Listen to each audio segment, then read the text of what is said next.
All right, let's dive deep today. We're tackling Eckhart Tolle's The Power of Now, a book that's caused some, well, debate about spiritual enlightenment. Yeah, it's really something how this book from '99 became this huge bestseller. I mean, Mm. praised by big names like Lama Surya Das and even hitting #1 on the New York Times list. But then you have some like Time magazine just calling it mumbo jumbo. Yeah, talk about polarizing. It really makes you wonder what's in there. So the book itself, printed in Canada, recycled paper, part of that Green Press initiative, Hmm. which is great. But the ideas themselves, one that jumps out, it's this idea that our minds are basically addicted to thinking.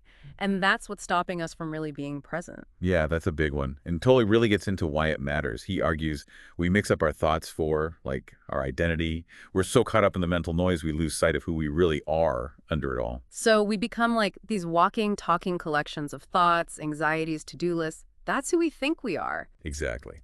And, well, you can imagine this leads to a ton of unhappiness, fear, and this feeling of never having enough. The mind, by its nature, it's always wanting more, always looking to the past or future. Okay, I'm starting to see where the mumbo jumbo comes in, but there's also something kind of fascinating here. It flips that classic Descartes line, I think, therefore I am. Right, and that's where Tolle gets really different. He's like, no, we've got it backward. Being comes first, not thinking. It's our existence that's the foundation, not the thoughts bouncing around in our heads. Whoa, that's a real mind bender. You're saying our existence is the starting point, and thoughts are, what, secondary? That changes things. Like we've built this whole identity on something much deeper, something more, I don't know, fundamental. Exactly, and that deeper something, it's what Tolle calls being. It's that awareness, just being present right now, without all the mental filters and noise. Okay, I'm getting why this book clicked with so many people. It offers a way out of the mental maze, back to something real. But if we're so stuck in thinking, how do we actually escape? How do we tap into this being he's talking about? He suggests something he calls watching the thinker, which, yeah, might sound a little out there, but it's really about awareness. Noticing the constant stream of thoughts, but not getting swept away, not judging them. So instead of being controlled by thoughts, we become more like observers, like watching clouds go by. Yeah, like that. And by creating that space, that gap between us and the mental chatter, something happens. We start to feel this stillness, this peace, even if it's just for a second. It's like a glimpse of just being without all the mental baggage. Exactly. And the more we practice this, watching the thinker, the longer those moments of stillness last. Tolle even says to try bringing this awareness into everyday stuff. Walking upstairs, doing the dishes, even waiting in line. So it's not about running off to meditate on a mountaintop. It's about bringing that mindfulness to like regular life. That's it. Making it part of how we live, so it's less of a technique and more a way of being. This makes me think about how much I just go through the motions. No real presence. Okay, so we've got being as the base and watching the thinker to connect with that deeper self. There's one piece I'm still trying to get. Tolle's claim that time is an illusion. I mean, we all feel time passing, right? This is where it gets really deep. And it connects back to the mind's thing with thinking. Tolle's point is the mind uses the past and future to avoid now. It's always looking outside itself for something to complete it. So if we're not our thoughts and time is an illusion, what's left? The now. This moment. The only thing we actually have. Think how much of your life is spent waiting. Waiting in line, waiting for the weekend, waiting for life to begin. Oh, I definitely do that. Always planning, looking ahead to that someday when things will be better. But doing that, we miss the good stuff. The aliveness, the beauty of right now. We get stuck in what our mind is projecting and forget that the only real moment is now. So time being an illusion, it's the mind's way of distracting us from the present. Exactly. It creates this fake separation between us and what we're experiencing. Yeah. And that separation, that resisting the... Now, that's the root of all suffering. But we'll get more into that in the next part of our deep dive. Welcome back to our deep dive into the power of now. So we've said our minds are hooked on thinking, and that makes this illusion of time that pulls us from the present. What I'm really wondering is, how does that resistance to now actually become suffering? That's a pretty big statement. It is. And to Spooky. really get it, we got to look at how the mind works when it's dodging the present. Tolle talks about these two states of unconsciousness, ordinary and deep unconsciousness. Okay, unconsciousness kind of sounds, I don't know, a little spooky. What exactly are we talking about? Think of ordinary unconsciousness like the mind's background noise, right?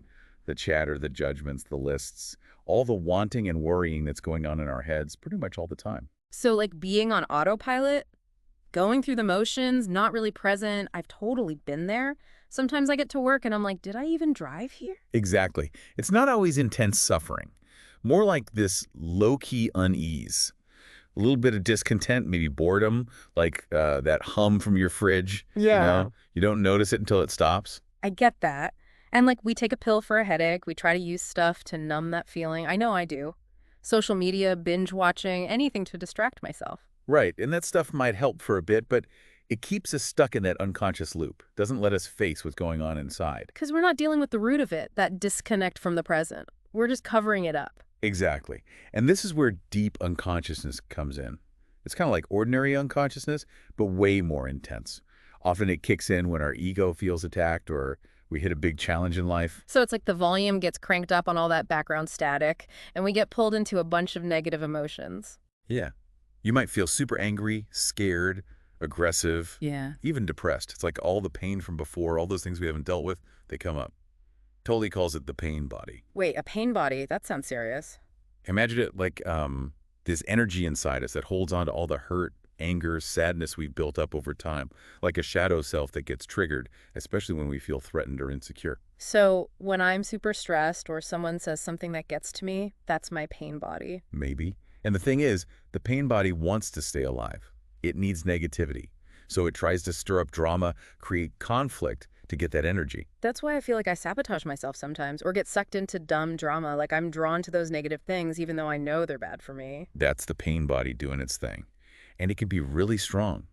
Deep unconsciousness, fueled by the pain body, that's often at the root of violence, to ourselves and others, the driving force behind a lot of conflict, personally and globally. It's kind of heavy to think about how much suffering comes from this deep unconsciousness, all this unresolved stuff inside us. And it's not just the big dramatic things like wars.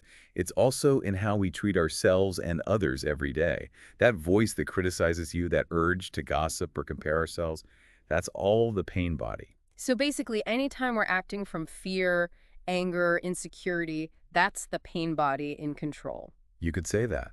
And that's why Tully's big on becoming aware of these patterns, both ordinary and deep. Because if we can shine a light on them, acknowledge them, then we can break free. Exactly. It's about waking up, realizing we're not our thoughts, our emotions, not even our pain body.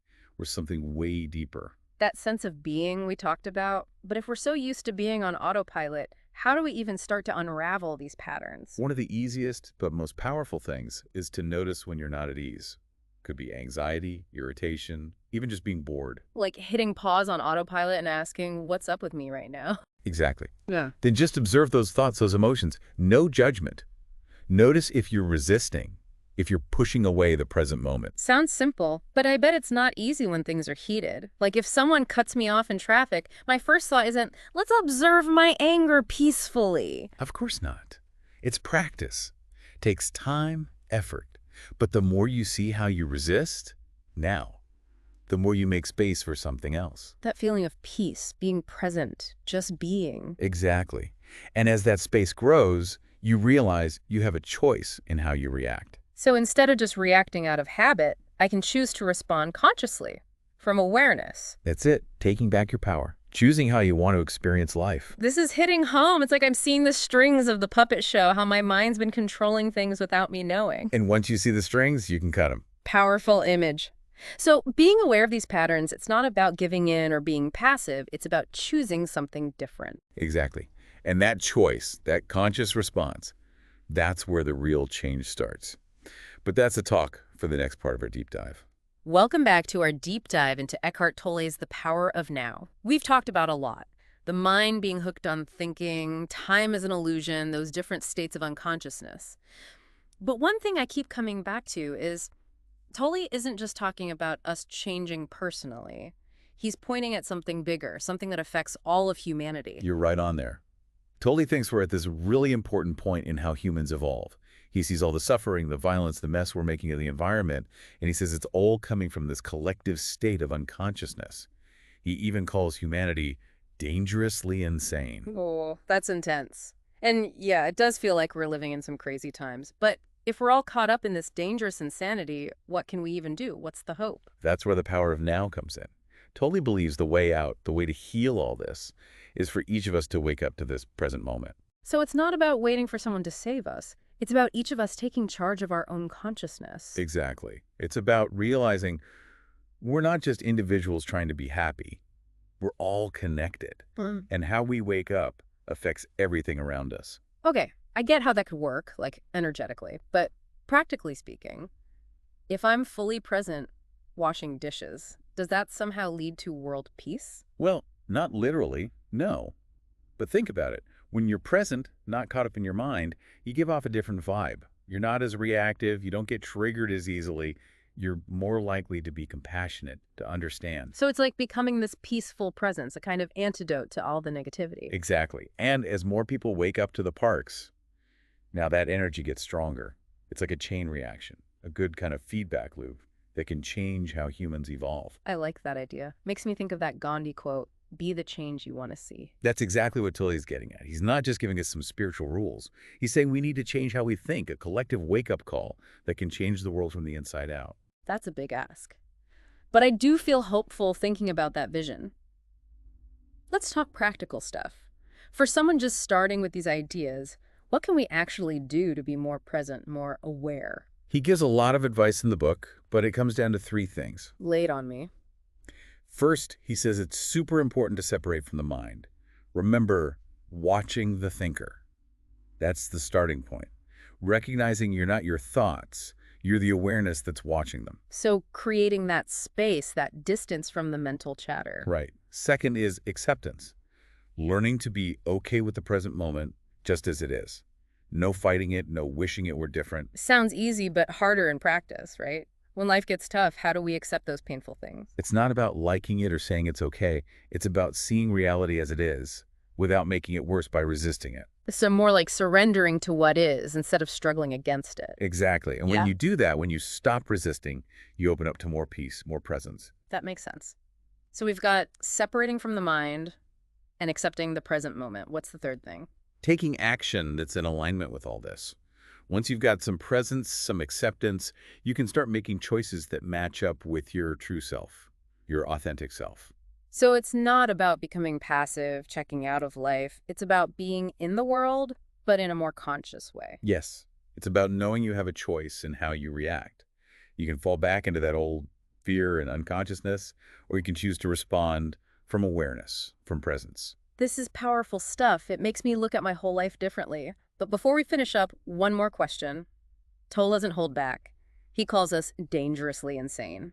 Isn't that, well, a little pessimistic? What makes him hopeful? Yeah, he's definitely making a strong point. Yeah. But even in that, there's some optimism. He believes this shift in consciousness, it's not just possible, it's going to happen. He sees it starting already as more and more people wake up to this power of now. Like a tipping point, right? Huh? As people change individually, it builds up, and then it transforms everything. That's it. Yeah. And that's what makes me hopeful too. Because even with all the problems, there are more and more people who want to live more consciously, more presently. And they're not just talking about it, they're doing it. It's inspiring to think we can be part of that just by being present, we can help create a better world. And that's the amazing thing. The power to change things is inside each of us. It's there in every moment, ready to be used. This deep dive has been a journey. It's made me question things, look at how I resist things, and see how powerful the now can be. As we wrap up this episode, I feel this mix of urgency and possibility. The world needs us to wake up, to step into our power. And the good news is we don't have to wait to start making a difference. We can start right now, just by being present. What would change in your life if you embraced the now? What kind of world would you make? Maybe those are the biggest questions we face right now. Thanks for joining us on this deep dive into the power of now. We hope it gave you some new ideas and maybe inspired you to explore this whole present moment thing. Until next time, may you find peace and presence in the now.